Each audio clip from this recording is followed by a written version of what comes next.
তো সন্ধ্যা হয়ে গেছে, আমরা একটু ঘুমিয়ে পড়েছিলাম। তারপর সন্ধ্যায় ওনারা দিয়ে গেছেন রুমে এই পেঁয়াজি পকোড়া। তো চলো একটু বাইরে বেরাবো, ফ্রেশ ট্রেশ হয়ে তারপর রেডি টেডি হয়ে একটু এনজয় করবো। আমরা রেডি হয়ে রুম থেকে বেরিয়ে পড়েছি এবং সকালে আপনাদের বলেছিলাম সন্ধ্যাবেলা এই পুরো কটেজটা ঝাউ বন দিয়ে ঢাকা আর আলোয় আলোকিত কটেজটা কত সুন্দর দেখতে হয় আমি আপনাদের সঙ্গে পুরোটা ঘুরিয়ে শেয়ার করব। আর এখানে চলছে ডিজে, আর ডিজেতে চলছে অসম্ভব সুন্দর সুন্দর গান।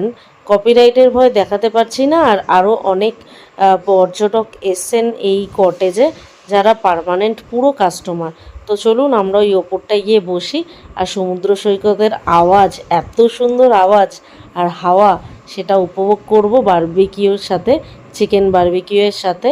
আর অসম্ভব সুন্দর লাগছে এই কটেজ। আপনারা এখনও যারা ভিডিওটা কন্টিনিউ করছেন তাদের কাছে অনুরোধ রইল পুরো ভিডিওটা দেখার শেষে অবশ্যই একটা লাইক কমেন্ট শেয়ার করে দেবেন। আর এরকম নিত্য নতুন ভিডিও পাওয়ার জন্য আমাদের চ্যানেল, আমাদের পরিবারে একটি সদস্য হয়ে যুক্ত হবেন, চ্যানেলটা সাবস্ক্রাইব করবেন আর পাশে থাকা বেল আইকনটা প্রেস করতে ভুলবেন না। যখনই ভিডিও দেবো নোটিফিকেশানের মাধ্যমে পেয়ে যাবেন।